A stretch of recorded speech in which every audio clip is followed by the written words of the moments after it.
Hello, everybody, and it's good morning, still good morning. My name is Tyra Medicine. I live in Chesterfield County. I respectfully request that you deny the permit to apply 6,452 acres of sewage sludge in Spotsylvania County under VPA 00059, or an alternative to that is that you delay any action until more questions and comments are answered.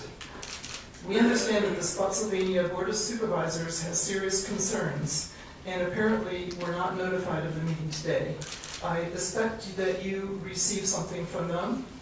You can figure that out. Regarding that they had not been notified, and they had a resolution. Did you get that? Okay, and as I read the summary of people's comments and the rationale that the DEQ staff presented to you and how the comments were answered, I was struck by how weak the DEQ responses were and how dismissive of serious concerns. This permit will not protect the health of residents. The Code of Virginia, in several sections, including the description of the powers and duties of the State Water Control Board, states that public health and the natural environment must be protected. It is the duty of the board to accomplish this. I formally request that a regulatory advisory panel be set up by the board. This will allow for a panel of citizens to meet and work on updating some outdated regulations which will protect the land, air, and waters from contamination from sewage sludge applications to the land. For example, one topic this panel could address is the bioaccumulation of the many toxins and polluting chemicals in the sludge, therefore setting limits. A study of persistent pollutants which do not degrade and are difficult, if not impossible, to remove would be a good study. Another issue is the frequency of application. A 25-year, 24-hour storm event is outdated. Extreme precipitation events have increased over the past 50 years by over 25% in Virginia. Inundation of the land will wash the sludge into people's wells, surface, and groundwater, causing major contamination. Sewage sludge contains growth hormones, heavy metals, pesticides, pathogens, and infectious protein particles called prions. Studies are needed to determine the effects of sludge on wildlife, which can cause chronic wasting disease. We need to be aware that prions are taken up by alfalfa, corn, tomatoes, and other plants, which are consumed by humans and farm animals. Sewage sludge can contaminate the waterways and fish that many consume. Almost done. The odors are a warning that the sludge is emitting disease-causing pathogens and biological toxins. Peer-reviewed studies have shown that the resulting health effects, illnesses, and even death are not imagined, but real. It is important that you ask questions not only of the DEQ staff, but of the citizens who have traveled here to meet with you. The DEQ will recommend that the permit be issued as written, but is that not jumping to a conclusion? We request your judgment. I trust that Mr. Nash conveyed to you the overwhelming number of speakers at the May 7 hearing in Spotsylvania, and those speakers had well-expressed concerns who are opposed to the permit. Thank you very much. Thank you for your comment.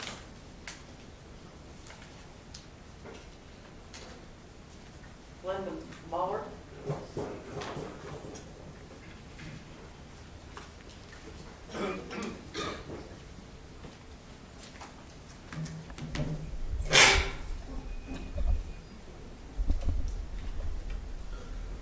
Good morning. My name is Linda Muller. I reside in Stafford, Virginia, and I enjoy the many natural resources in my neighbor county of Spotsylvania.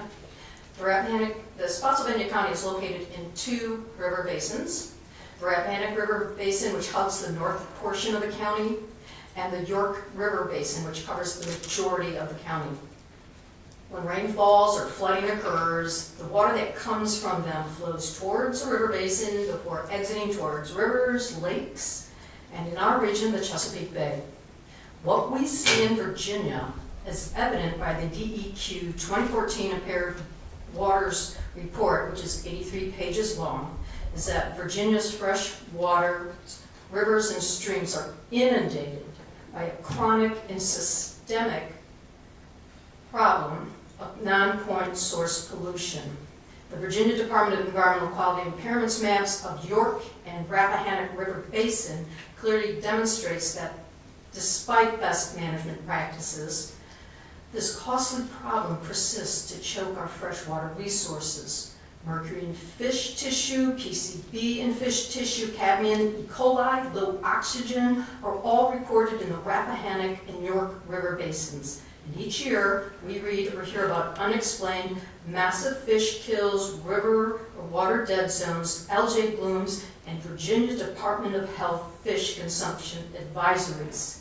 The land application of sludge, which also contains lead, mercury, cadmium, PCBs, dioxins, antibiotics, flame retardants, hormones, bacteria, viruses, prions, can only exacerbate the continuous and seemingly unending fight to keep Virginia's waters clean and healthy. And while this application only applies to 6,400 acres in Spotsylvania County, the land application of sludge has occurred on thousands of acres across Virginia, impacting these and other river basins and the Chesapeake Bay. We know water seeks its own level and certainly can expose water resources and wells to contaminants. From the CDC website, the government website, federal government, there's a question and answer of how wells can be contaminated. A private well uses water, groundwater sources, and its water source, as its water source. There are many sources of contamination of groundwater. Here is a list of the most common sources of contaminants. Again, this is from the CDC website, and it specifically indicates land use practices, including biosolids.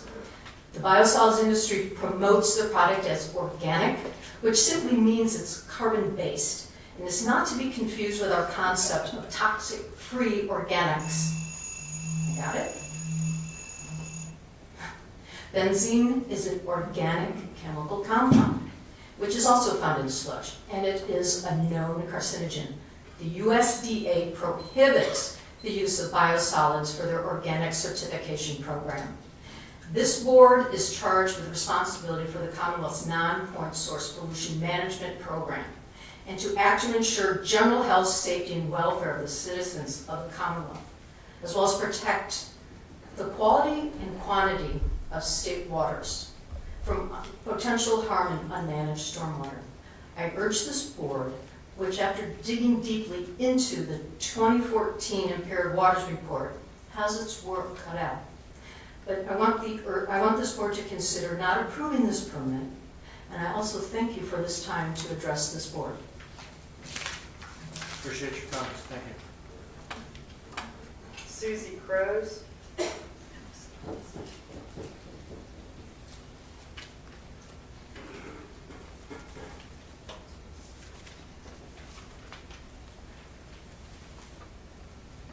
Hi, my name is Susie Crows. I live in Spotsylvania County, where these permits are being considered.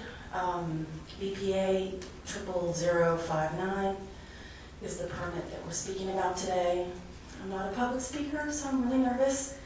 However, I have some concerns even after the public comment period. I am a farmer. I'm a small farmer. I started farming when the health of my family required better food. The farm next to me is a larger farm than mine and is considering this application. I understand there are different classes of biosolids, and my concern is the types of biosolids being used. In addition to that, because I am farming more organically, I know that microbes can be affected. Microbes are the things that are in our soil that actually help the uptake of nutrients. Now, I'm not a scientist, so I don't have any great terms for you. But if this stuff is so bad that you can't graze your cattle on it for 3 months, what is it doing to the health, the biodiversity in the soil itself? In between the two properties, my property and the person that's putting the application out, is the Po River. There is an endangered little mussel that lives in our river. And even with the recent rains, my river goes from being really a creek to a full-blown river. It doesn't take much to make that water rise. And again, that is a cause for concern, because I know my creeks start to fill. This water comes from a far away to fill up my little river. I have concerns with that as well. I would urge that you, at this time, put a halt on that application permit, and also, if not, then certainly look into these matters further, because I think that they need looking into. I know at one point it was mentioned that they did some testing and they looked at what, certain compounds. I'd like more information about what exactly did they test for. I'm reading all kinds of things about what's in biosolids. It isn't organic. A lot of it is viruses from hospitals, embalming fluid from funeral parlors. It's coming out of PA, it's coming out of different states, it's coming out of New Jersey, it's coming out of all over the place. And while I am for finding a green way to get rid of the waste, I just am not so assured that the provisions that we have in place for the safety of this stuff is adequate for the load that we're putting on our land. Thank you for your time, and I do appreciate everyone's work trying to get this problem solved. Thank you. Appreciate your comments, thank you. Kathy Walker.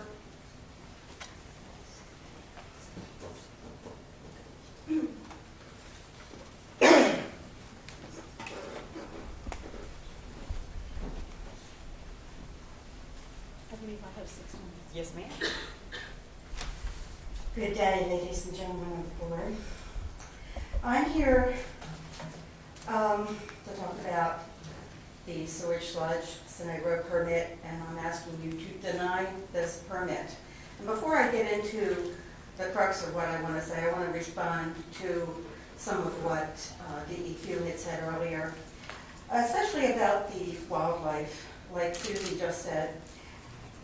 There is no way that you can say wildlife is protected when the regulations prohibit cattle and other domestic livestock from grazing, and then you're saying the venison that we eat from the meat is safe if the deer have been grazing on that field.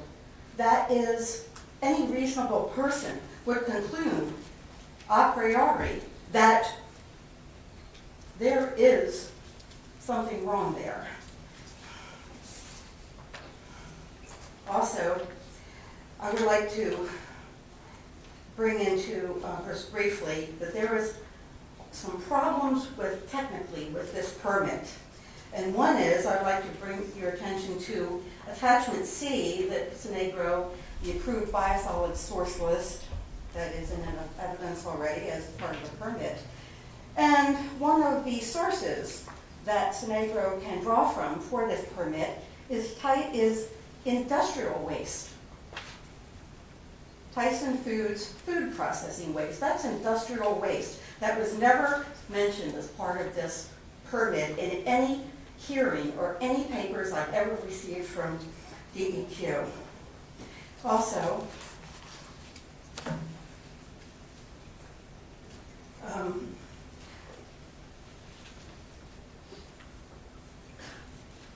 there is no way that,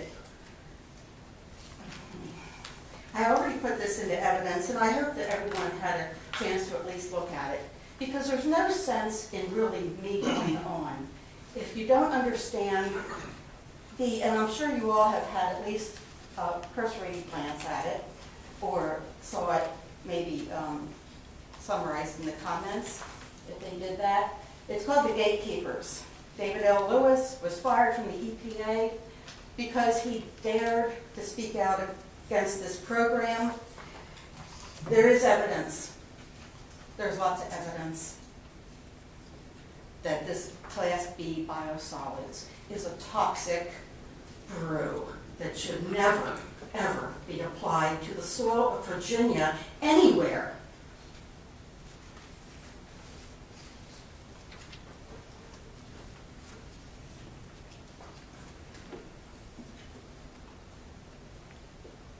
And so once you understand the background, that the whole EPA regulations that they've promulgated on biosolids is built on a web of deception and lies. Once you understand that, then you understand how Class B biosolids